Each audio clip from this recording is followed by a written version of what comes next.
Start the recording. So organelle separation by centrifugation is your third bullet in unit 3. Today we will cover this topic, and there is a similar topic which is incorporated in fourth bullet. If you see the syllabus carefully, you will see the second part of the fourth bullet is density gradient centrifugation. So today we will try to club and try to learn these two things: density gradient centrifugation and organelle separation by centrifugation. Syllabus आप लोग देख रहे हैं? Yes, sir. और उसके बाद जो cell separation by flow cytometry है, ये थोड़ा सा लंबा टॉपिक है, इसको हम लोग नेक्स्ट क्लास में पढ़ेंगे। पहले हम लोग ऑर्गेनल सेपरेशन बाय सेंट्रीफ्यूगेशन पढ़ेंगे, उसके बाद डेंसिटी ग्रेडियंट सेंट्रीफ्यूगेशन पढ़ेंगे। ठीक है, चलिए स्टार्ट करते हैं।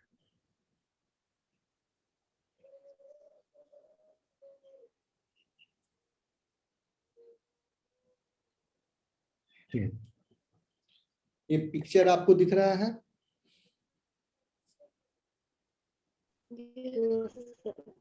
Yes, sir. ठीक है, तो बेसिकली इसका मतलब क्या है? Organelle separation by centrifugation, this is also a separation technique.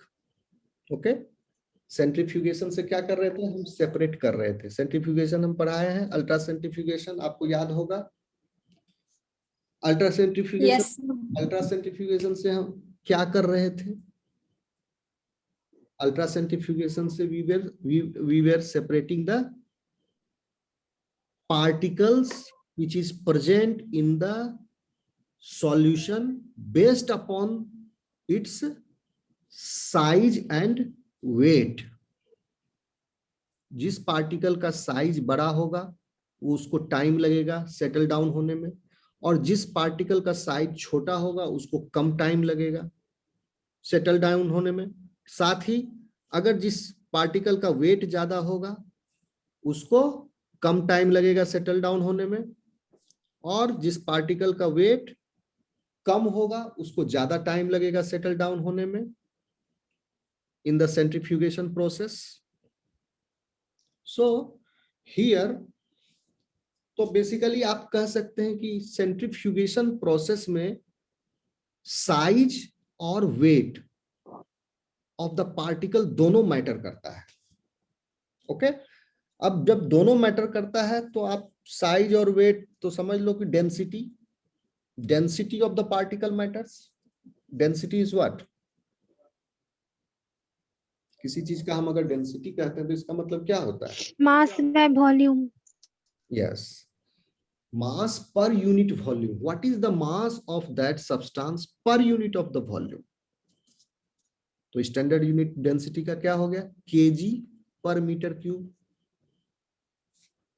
अब जिस भी मैटर का या पार्टिकल का डेंसिटी ज्यादा होगा वो जल्दी से पेलेट डाउन होगा, सेटल डाउन होगा in the centrifugation process. Yes और नो? Yes, sir. यस। अब देखते हैं सेंट्रीफ्यूगेशन का क्या यूज है, क्या क्यों कर रहे थे। एक बेसिक उसका जो यूज है, सबसे ज्यादा जो यूज है सेंट्रीफ्यूगेशन प्रोसेस में, where we separate the subcellular fraction. Okay, subcellular fraction means animal cell का स्ट्रक्चर याद है, इसीलिए मैंने फोटो लगा दिया। ये फिगर दिख रहा है आपको animal cell? Yes, sir. Okay, इसको तो बताने की जरूरत नहीं है इसको, ये आप सब जानते हैं। So inside a typical animal cell what is present? Nucleus, okay, mitochondria, centrosome, peroxisome, cell membrane, endoplasmic reticulum, ribosome. Some ribosomes are free, some are attached, Golgi apparatus, okay, etc., etc. So these are the cellular organelles. जैसे हमारे body में organ system है, organ system, बहुत सारा organ system है body के अंदर। Nomenclature हम आपको समझाने की कोशिश कर रहे हैं, लिटरल मीनिंग में मत जाना। नोमेनक्लेचर कैसे रखा गया, बॉडी के अंदर बहुत सारा ऑर्गन सिस्टम है, ऑर्गन सिस्टम के अंदर ऑर्गन्स हैं सब, और जैसे digestive system is a organ system, is an organ system. So part of the digestive system are stomach, esophagus, intestine, large, small, etc., etc. These are the parts. So ये हर part को क्या बोलते हैं, organs बोलते हैं। So cell is also a unit of life, as you know. Cell is a basic unit of life. So inside the cell, special compartments are there which perform specialized function. So they represent the organ of the cell. Okay, it's like an organ, but these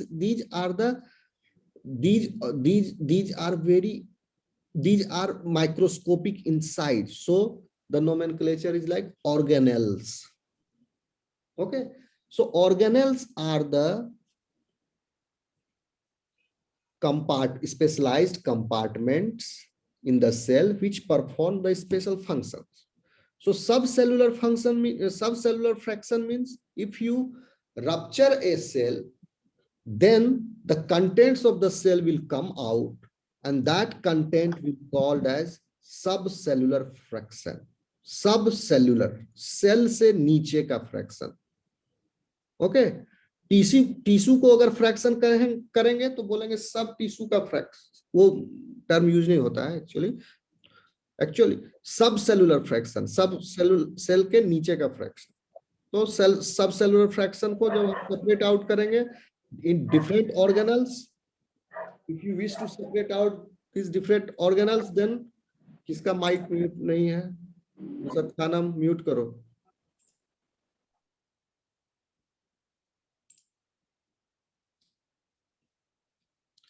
तो हम कैसे करते हैं ये सब cellular fraction को separate कैसे करेंगे,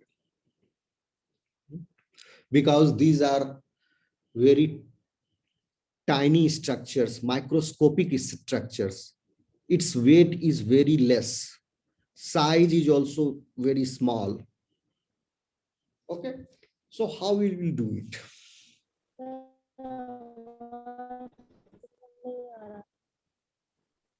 कौन बोला?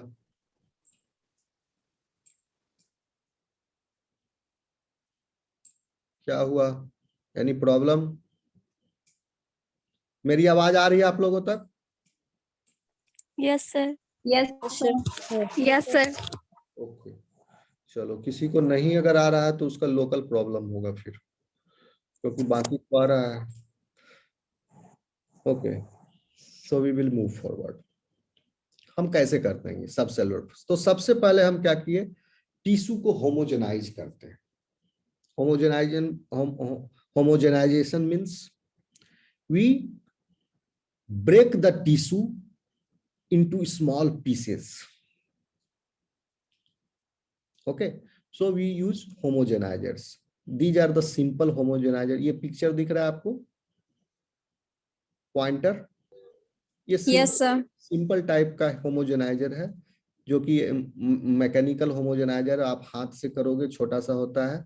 This is made up of glass, और इस ग्लास के अंदर ये पिस्टल है।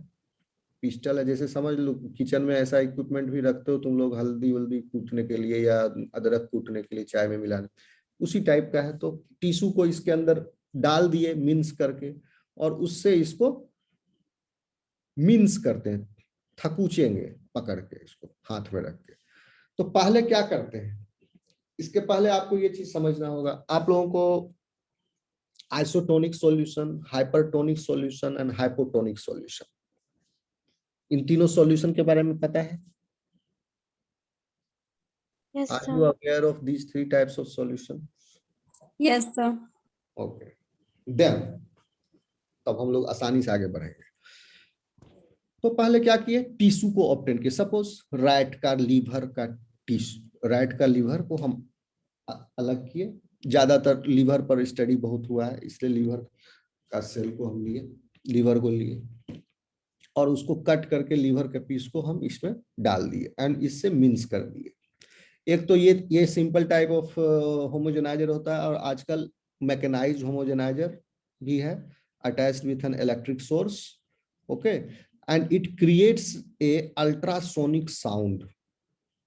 ओके, अल्ट्रासोनिक साउंड से क्या होता है, प्लाज्मा मेम्ब्रेन जो है वो रप्चर कर जाता है। ओके, एक तो तरीका ये है कि इससे भी कर लिए, सस्ता वाला तरीका, और ये स्पेशलाइज्ड इक्विपमेंट्स भी है जो अल्ट्रासोनिक साउंड प्रोड्यूस करता है, मैकेनिकल सियरिंग होता है जिसकी वजह से, and plasma membrane ruptures. And the third type of rupturing that can be done by if you place the cell inside the hypertonic solution. Hypertonic solution में क्या होगा, एनीबॉडी? अगर हाइपरटोनिक, कंसंट्रेशन ज्यादा होता है कहां पर सॉल्यूट का कंसंट्रेशन ज्यादा है? सॉल्यूशन के अंदर। सॉल्यूशन के अंदर ज्यादा है। सॉल्यूट का कंसंट्रेशन ज्यादा रहता है ना, सॉल्यूशन कंपेयर। हाइपरटोनिक सॉल्यूशन अगर है तो उसमें सॉल्यूट का कंसंट्रेशन ज्यादा है, okay, and the water concentration is low. दोनों उल्टा होगा ना, जब सॉल्यूट ज्यादा होगा तो वाटर कम है। तो हाइपरटोनिक सॉल्यूशन में सॉल्यूट ज्यादा है, वाटर कम है, एंड हाइपोटोनिक में सॉल्यूट कम है, वाटर ज्यादा है। तो इस सेल को जब हम हाइपोटोनिक सॉल्यूशन में प्लेस करेंगे, हाइपोटोनिक, ओके, हाइपोटोनिक सॉल्यूशन में प्लेस करेंगे तो प्लाज्मा मेम्ब्रेन के बाहर क्या हो गया, वाटर ज्यादा है, ओके, प्लाज्मा मेम्ब्रेन के बाहर वाटर ज्यादा है, सॉल्यूट कम है, और साइटोप्लाज्म में वाटर कम है, सॉल्यूट ज्यादा है। समझे कि नहीं? हाइपोटोनिक सॉल्यूशन में डाल देंगे तब क्या होगा, वाटर इधर बाहर ज्यादा है तो water will go inside the cell and cell will swell, और सेल इतना स्वेल करेगा, ज्यादा हम हाइपोटोनिक रखेंगे इस सॉल्यूशन को, सेल स्वेल करके प्लाज्मा मेम्ब्रेन भी थोड़ा फूलेगा बैलून जैसा, फिर ये फट जाएगा, रप्चर कर जाएगा, इतना पानी भर जाएगा इसमें, क्योंकि plasma membrane is selective permeable, अगर आपको याद हो तो, and it is semi permeable. Semi permeable है, सेलेक्टिव परमिएबल है, it is permeable to water but it is not permeable for salts.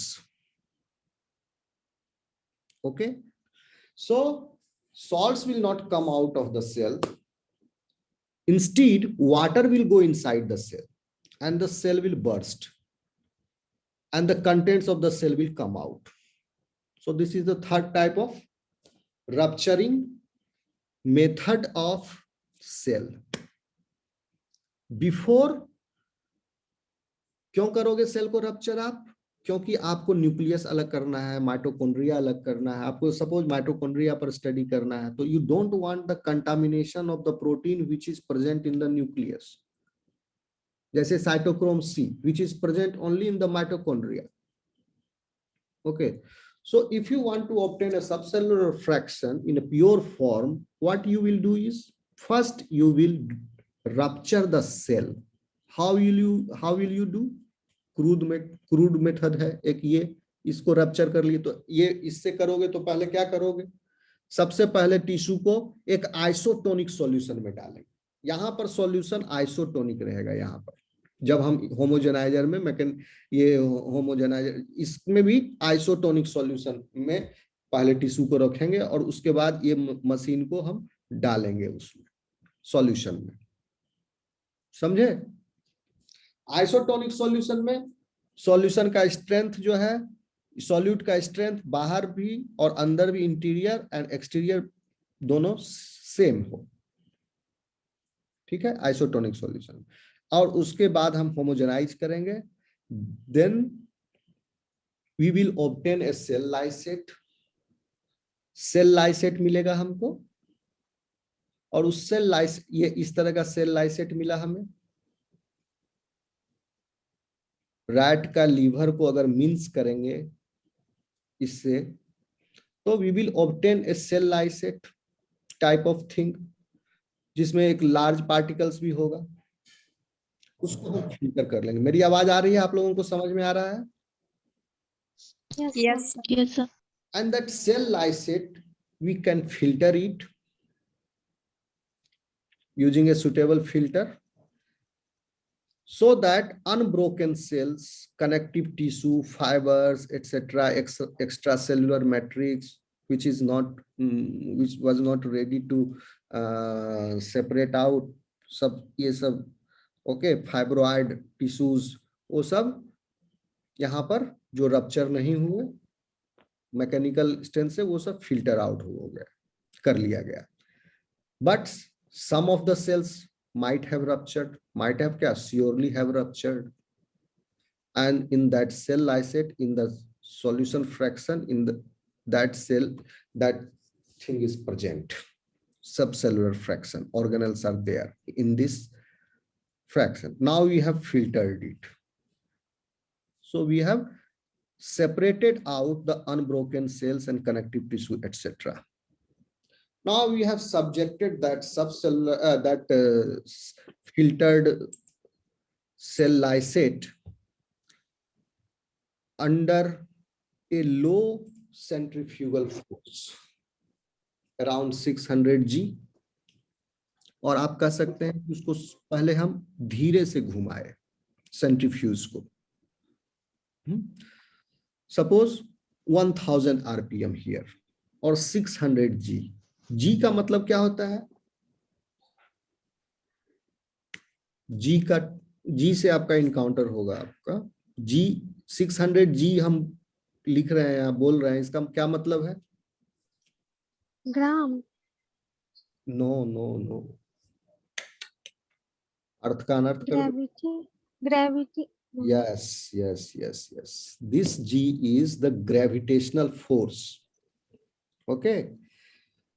तो कैसे आप इमेजिन करोगे? 6G means 600G means what? अभी आप बैठे हुए हो, आपके ऊपर कितना G लग रहा है? Anybody? 9.8। 9.8 तो हो गया ना, वो तो escape velocity है या acceleration है 9। अगर G का बात करें तो 1G है ना, तो 600 times of that force। तो इतना फोर्स कैसे आया? उसको हम तेजी से घुमा रहे हैं सेंट्रीफ्यूज को, रोटर से। तो 600G फॉर 10 मिनट्स अगर हम इसको सेंट्रीफ्यूज किए तो we will obtain a nuclear fraction. क्योंकि सेल के अंदर सब सेलुलर फ्रैक्शन में सबसे ज्यादा भारी क्या होगा? दिमाग लगा के बताओ। न्यूक्लियस। सबसे ज्यादा भारी जो होगा वो न्यूक्लियस होगा। इसके अंदर डीएनए है, पूरा जीनोम पैक्ड है। इसके अंदर जो न्यूक्लियोप्लाज्म है उसका भी कंसंट्रेशन जो होता है साइटोप्लाज्म से ज्यादा होता है। तो न्यूक्लियस इज हैवी। न्यूक्लियस के बाद कौन सा ज्यादा हैवी होगा? इमेजिन करो। माइटोकॉन्ड्रिया। माइटोकॉन्ड्रिया, हाँ हो सकता है माइटोकॉन्ड्रिया भी, बट इमेजिन करो कि there is a network of endoplasmic reticulum. हाँ, huge network of endoplasmic reticulum inside a cell, particularly hepatocytes. यहाँ पर हम राइट का लीवर लिए, हेपेटोस। प्रियंका कुमारी म्यूट करो, बार बार हम डिस्टर्ब कर, उसका म्यूट भी नहीं हो रहा है।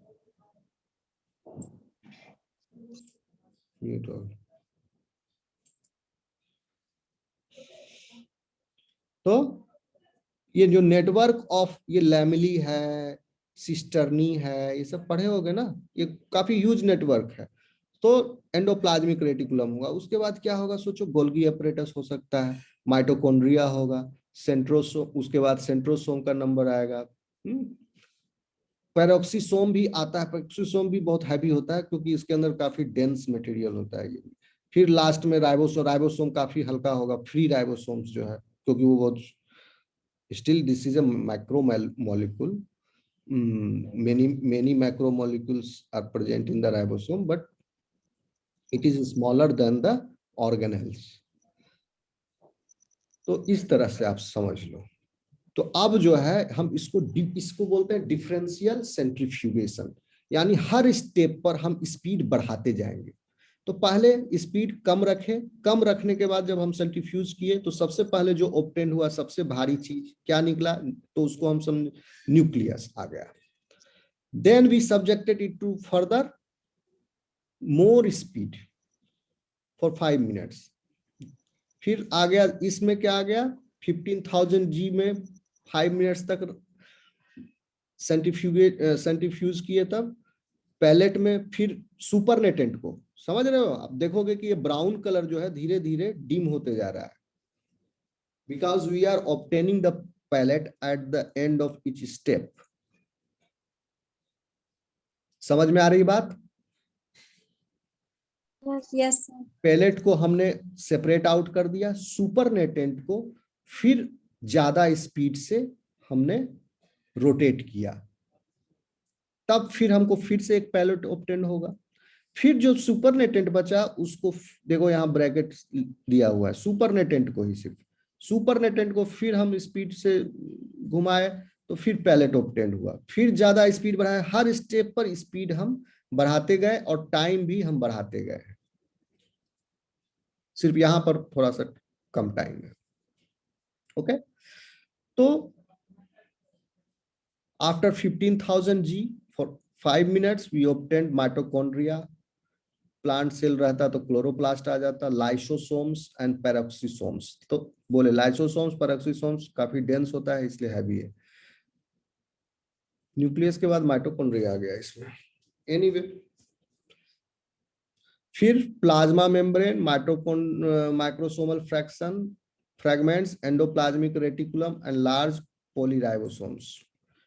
तो ठीक है, ये भी लिख सकते हो, ये भी लिख सकते हो। ऐसे एंडोप्लाज्मिक रेटिकुलम भी हो सकता है, ज्यादा रप्चर करेगा तो वो भी टूट टूट के अलग अलग हो जाएगा, ये भी लैमेली सब, तो हल्का हो जाएगा। सर गोल्जी नहीं आया। गोल्गी कॉम्प्लेक्स इसमें नहीं लिखा ना, इसको इसमें इंक्लूड कर लेना यहाँ पर। प्लाज्मा मेम्ब्रेन, माइक्रोसोमल फ्रैक्शन, ठीक है, fragments of endoplasmic reticulum and large polyribosomes, Golgi bodies. फिर ribose after 3000 G ribosomal subunit, small polyribosomes, और उसके बाद जो है पोर आउट किए सुपरनेटेंट जो है। जब आपका पॉलीराइबोसोम्स वगैरह भी निकल गया तो now the supernatant is rich in soluble portion of the cytosol, यानी इसमें क्या है, डिजॉल्व्ड प्रोटीन है आपका। तो यहां के बाद आप देखो 1000 G के बाद ये अल्ट्रा सेंट्रीफ्यूगेशन हो गया। अल्ट्रा सेंट्रीफ्यूगेशन पढ़ाया था ना, उसमें 1 लाख G, 1000 नहीं 1 लाख G से ऊपर जो था वो अल्ट्रा सेंट्रीफ्यूगेशन मशीन की जरूरत पड़ती थी, इतना ज्यादा फोर्स ऑब्टेन करने के लिए। ओके, इसके पहले सिंपल सेंट्रीफ्यूगेशन मशीन है। ठीक है, ये पिक्चर आपको क्लियर हुआ? So this is, by this way we can separate out different organelles from the subcellular fraction, and this is also called as differential centrifugation. differential centrifugation है, हर step पर हम speed को इंक्रीज कर रहे हैं, यानी डिफ्रेंशिएट कर रहे हैं, इंक्रीज कर रहे हैं। सेंट्रीफ्यूगेशन में मेन चीज क्या है, स्पीड। तो speed is manipulated at each step, so this is the differential centrifugation. Plan आप समझ गए आप लोग, सिंपल है। मेरी आवाज आ रही है? Yes, sir. Yes sir. पिछले वाले टेक्निक की तरह टेढ़ा नहीं है, सिंपल है ये एकदम। Yes, sir. ये आप लोग किचन में भी करते ही हो, लोढ़ी पट्टा पर पीसते ही हो कुछ ना कुछ चीज, ठीक है। तो ये समझ लो होमोजेनाइजर हो गया, उसको हम काढ़ा बना लिए, काढ़ा को छान लिए, छानने के बाद जो बचा ऊपर का लाइसेट, उसको हम डिफरेंट डिफरेंट स्पीड पर हर स्टेप पर स्पीड बढ़ाते गए, सुपरनेटेंट को हम फिर सेंट्रीफ्यूज कर रहे हैं हर स्टेप पर। सर पैलेट को बाहर कैसे निकालते हैं? पैलेट को बाहर निकालेंगे बाय द यूज ऑफ माइक्रोपाइपेट। माइक्रोपाइपेट नहीं देखे हो आप लोग, मैं दिखाता हूँ आपको। Then sit. पाइपेट या माइक्रोपाइपेट हमारे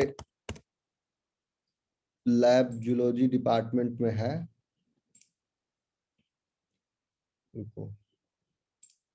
stop share, now I will show you. ये स्क्रीन दिख रहा है? Yes, sir. ठीक है ना, like this we have a micropipette, instrument, an instrument. ये इंस्ट्रूमेंट है, यहाँ पर ये नॉब रहता है, इसको हम घुमाते हैं और यहाँ ये वॉल्यूम एडजस्टर है, डिस्प्ले है। Okay, suppose this is showing 10, तो ठीक है, you can measure you can take out the solution in microscope, minute quantity. Suppose if you want to take out a solution, if I ask you to take 1 microliter of this solution, then how will you take? 1 microliter means what? 10 to the power minus 6 liter. कैसे accurately 1 microlitre आप लोगे? तो उसके लिए ये है माइक्रोपाइपेट, इसीलिए नाम है इसका माइक्रोपाइपेट। इससे बड़ा होता है रेंज जिसका, उसको बोलते हैं पाइपेट। देखे होगे केमिस्ट्री में ग्लास का, देखे होगे पाइपेट। ये है माइक्रोपाइपेट। नॉब घुमा करके एडजस्ट करते हैं, अंदर में वैक्यूम रहता है, स्प्रिंग रहता है, और ज्यादातर ये इंडिया में नहीं, बाहर फॉरेन से मंगाते हैं, क्योंकि यहाँ पर बहुत गड़बड़ बनाता है सब। क्योंकि रिसर्च में जो है एक्यूरेसी मेन होता है। ये सिंगल चैनल है, मल्टी चैनल पाइपेट भी होता है, बहुत सारा चैनल है। एलाइजा में यूज करते हैं इसको। एक पाइपेट स्टैंड है जिसमें बहुत सारा पाइपेट लगा के रखते हैं, मल्टी चैनल। ये मल्टी चैनल है। एक बार इसको स्प्रिंग को प्रेस करेंगे तो इससे एयर बाहर निकल जाएगा। उसके बाद स्प्रिंग को छोड़ेंगे तो ये सक कर लेता है। यहाँ पर टिप लगा देते हैं, ठीक है, ये टिप लगा देते हैं। Tip is disposable. After every dispensing and addition, we throw the tip. यहाँ पर इजेक्टर बटन होता है, ये ब्लैक वाला, इसको दबाएंगे तो टिप बाहर निकल जाता है। और इसको दबाए,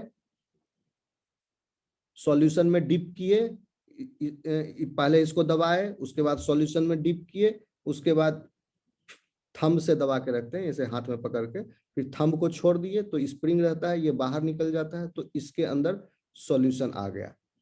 जितना आपको सॉल्यूशन लेना है, जैसे इस हर पाइपेट का रेंज रहता है। अभी इस पाइपेट का रेंज अगर मान लो 10 माइक्रोलीटर से 100 माइक्रोलीटर होगा, तो this pipette can take the liquid in this range, 10 microlitre से 100 माइक्रोलीटर के बीच में। ये आप नॉब घुमा के एडजस्ट करोगे। 10 माइक्रोलीटर लेना है तो नॉब घुमा करके 10 सेट कर दोगे यहाँ, फिर दबाओगे, फिर सॉल्यूशन में डिप, नहीं, पहले टिप को लगाओगे, टिप स्टैंड होता है, उसमें टैप करोगे, तो हाथ से नहीं टच करना होता है। हाथ में इसको पकड़ोगे, इस यहाँ ऊपर में खाली ढक्कन रहेगा, इसके आगे जैसे लगाओगे टिप अपने आप फिट हो जाता है। उसके बाद you take this out, then उसके बाद यू प्रेस दिस, प्रेस करने के बाद सॉल्यूशन में डिप करो, then you release this, release करोगे तो सॉल्यूशन इसके अंदर आ गया। 10 माइक्रोलीटर जितना होगा उतना आ गया, थोड़ा सा इतना आगे में टिप जितना आएगा